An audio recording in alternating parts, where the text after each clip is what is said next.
Hello viewers, welcome to self சமையல். எல்லாம் எப்படி இருக்கீங்க? நல்லா இருக்கீங்களா? இன்றைக்கி நாம் கேஸ் பர்னர் அவுட்டரில் ஃபயர் ஆச்சுன்னா அதை எப்படி சரி பண்ணலான்றதை பார்க்கலாம். நம்ம சேனலில் கேஸ் ஸ்டவ் ரிப்பேர் வீடியோ போட்டிருந்தோம். அதில் கமெண்ட்டில் பவி அசோக் கேட்டிருந்தாங்க, பர்னர் அவுட்டரில் ஃபயர் வருது மேம், டிப்ஸ் சொல்லுங்கள் அப்படின்னு கேட்டிருக்கீங்க. ஸோ இன்றைக்கி நாம் அந்த டிப்ஸுக்கான சொல்யூஷனை தான் பார்க்க போகிறோம். கேஸ் ஸ்டவ் ரிப்பேர் வீடியோவுடைய லிங்க்கை கீழே டிஸ்கிரிப்ஷன் பாக்ஸில் கொடுத்துருக்கேன், பாருங்கள். இப்போ என்னுடைய கேஸ் ஸ்டவ் பார்த்திங்கன்னா இந்த பர்னர் அவுட்டரில் ஃபயர் எதுவும் ஆகலை பாருங்கள். ஏன்னா நான் அப்பப்போ இந்த பர்னர் எடுத்து க்ளீன் பண்ணி வச்சுப்பேன். ஸோ எனக்கு இந்த ப்ராப்ளம் வந்தது கிடையாது. பர்னர் அவுட்டரில் ஃபயர் ஆகுதுன்னா அதுக்கு நாம் இந்த பர்னரை ஃபஸ்ட்டு நம்ம க்ளீனாக வச்சுக்கணும். இப்போ இந்த பர்னரை நம்ம பார்க்கலாம். இப்போ பர்னர் எடுத்துக்கிறேன். கேஸ் ஸ்டவ் பர்னர் கொஞ்சம் நாள் ஆக ஆக இந்த பர்னர் அவுட்டரில் ஒரு மாதிரி துரு பிடித்த மாதிரி சொரன்னு இருக்கும். ஒரு சிலர் வீட்டில் இது சரியாக பார்க்க மாட்டாங்க. இது போல் அதிகமாக துரு பிடிச்சிருந்தா இந்த பர்னருடைய கப் ஷேப் கரெக்டாக அதில் படியாது. அதனால தான் பர்னர் அவுட்டரில் நமக்கு ஃபயர் ஆகுது.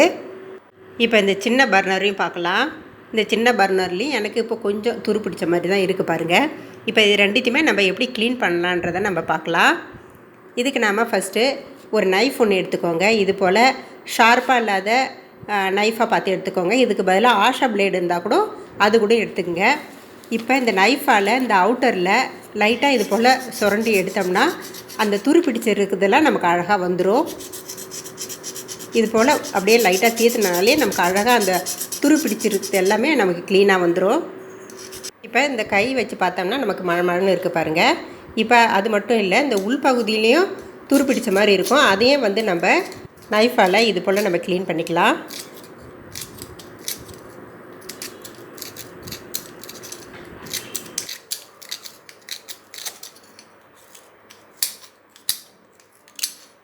இப்போ சின்ன பர்னரையும் அதே போல் நம்ம க்ளீன் பண்ணிக்கலாம்.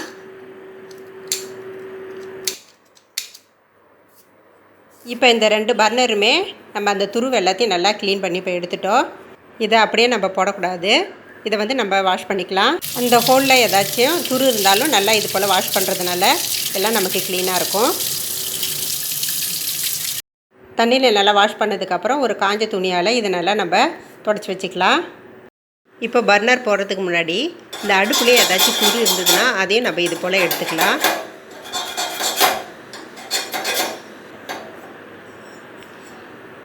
அடுப்பில் நம்ம ரிப்பேர் பண்ணும்போது ரெகுலேட்டர் ஆஃப் பண்ணிவிடுங்க. ஆஃப் பண்ணிவிட்டு அதுக்கப்புறம் இது செய்யலாம்.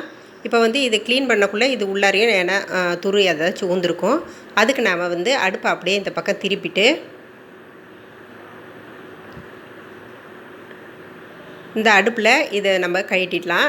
ஏற்கனவே அந்த வீடியோவில் சொன்ன மாதிரி தான். இதை கழட்டிட்டு நம்ம அந்த துரு எண்ணெய் இருந்தால் தட்டிட்டு அதுக்கப்புறம் மறுபடியும் இதே போல் ஃபிக்ஸ் பண்ணிக்கலாம். இப்போ நம்ம பர்னரை நம்ம வச்சுக்கலாம். பர்னர் வைக்கும்போதும் நம்ம லைட்டாக அப்படி வச்சுட்டு விடாமல் நல்லா அழுத்தி இது போல் அதில் படிகிற மாதிரி நல்லா இது போல் வச்சுக்கோங்க. இந்த சின்ன பர்னரையும் இப்போ வச்சுக்கலாம்.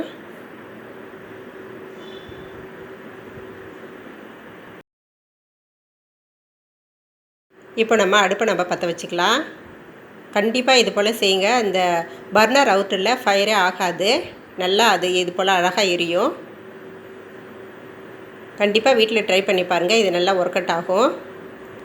இந்த வீடியோ உங்களுக்கு பிடிச்சிருந்துன்னா லைக் பண்ணி ஷேர் பண்ணுங்கள். நம்ம சேனலை நீங்கள் இப்போ தான் ஃபஸ்ட் டைமாக பார்க்குறதா இருந்தால் நம்ம சேனலுக்கு சப்ஸ்கிரைப் பண்ணிக்கோங்க.